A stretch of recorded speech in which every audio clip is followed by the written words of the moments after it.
जय श्री राधे कृष्णा। कैसे हैं आप सब? आशा करती हूँ आप सभी फ्रेंड्स अच्छे होंगे। मैं भी ठीक हूँ। आप सभी फ्रेंड्स का मेरे चैनल कान्हा की दीवानी में बहुत बहुत स्वागत है। तो दोस्तों, आज के इस वीडियो में मैं आपको बताऊंगी कि बहुत ही कम समय में घर के मंदिर में पूजा कैसे की जाती है। तो दोस्तों, घर के गृहस्थ जिम्मेदारियों में जैसे नौकरी, बड़ों की देखभाल करना, बच्चों को खाना पीना, पति के ऑफिस के लिए टिफिन बनाना, झाड़ू पोछा करना, व्यस्तता भरे दिन में भगवान के लिए और मंदिर में पूजा के लिए थोड़ा समय कैसे निकालें। आज मैं आपको बताऊंगी कि इन व्यवस्थाओं में छोटी सी पूजा हम कैसे कर सकते हैं। तो आप ये देख सकते हैं कि मैंने मंदिर में किस प्रकार से सजाया है और पूजा की है, ताकि हमें पूजा का संपूर्ण फल मिल सके। तो चलिए करते हैं आज की पूजा शुरू। तो इस तरह हमें मंदिर में फ़ोटो लगानी है। तो दोस्तों, आजकल के गृहस्थ जीवन में समय नहीं होता है। अगर आपके पास समय नहीं है तो आप मंदिर में फ़ोटो विराजमान कर सकते हैं। हो सके तो मंदिर में मूर्तियाँ कम रखें, क्योंकि मूर्तियाँ जैसे लड्डू गोपाल जी की, राधा रानी की हो तो उसमें नियमपूर्ण सेवा करनी होती है, जिसमें कि समय लगता है। अगर आप हाउसवाइफ हैं और आपके पास समय है तो आप घर में मूर्तियाँ रख सकती हैं।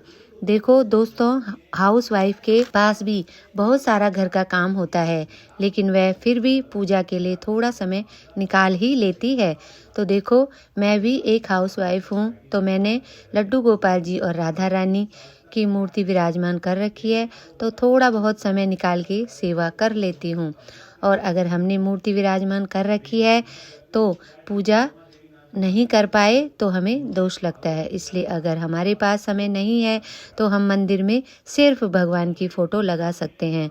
मूर्तियाँ रखने से थोड़ा हमें बंधन में बंधना पड़ता है। इसलिए अगर आपके पास समय नहीं है तो इस तरह से ही फ़ोटो विराजमान करें।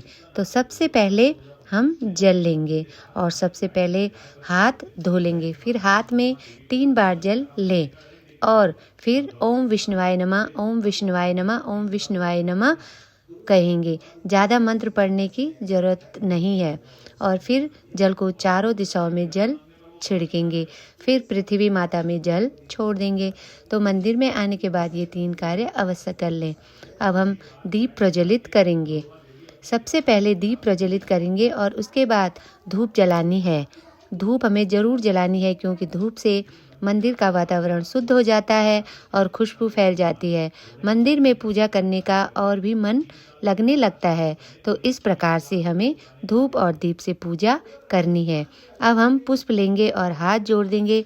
अब हमारे घर में तो गणेश जी रहते ही, यानी सबके घर में गणेश जी तो रहते ही, सबके घरों में गणेश की पूजा होती है। तो हमें पुष्प से सभी देवी देवताओं का स्नान करना है।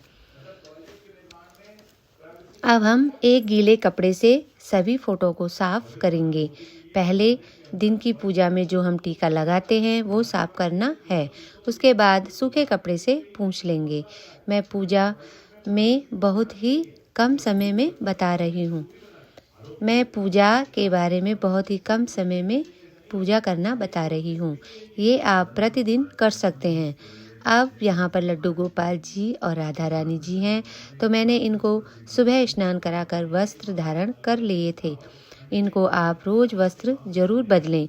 इसके बाद हम सभी देवी देवताओं को चंदन लगाएंगे।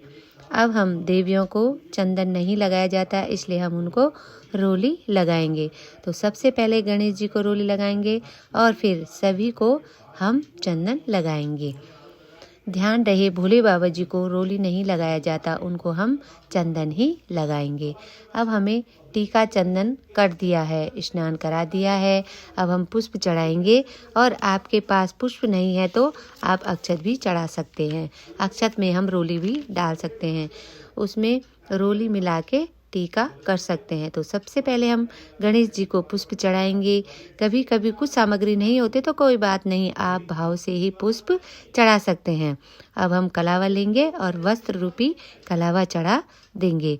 अगर आपके पास समय है तो आप पूजा करने के बाद भोग लगाएंगे। अब हमें भोग लगाना है, तो प्रभु को भोग लगाएंगे। तो भोग में हम लड्डू गोपाल जी के लिए तुलसी पत्र जरूर डालेंगे। फिर उन्हें भोग लगाएंगे। अब हमने भोग भी अर्पित कर दिया है, अब हम जल चढ़ाएंगे। इस तरह हमने भोग लगा लिया है। अब हमारे पास समय है तो पाठ कर सकते हैं, मंत्र का जाप कर सकते हैं। अगर समय नहीं है तो आप आरती भी कर सकते हैं। तो सबसे पहले गणेश जी की आरती करेंगे। तो गणेश जी की बहुत बड़ी आरती नहीं करनी। अगर आपके पास समय नहीं है, एक छोटा सा मंत्र बोल सकते हैं। ओम गणपते नमः, ओम गणपते नमः, ओम गणपते नमः भी बोल सकते हैं।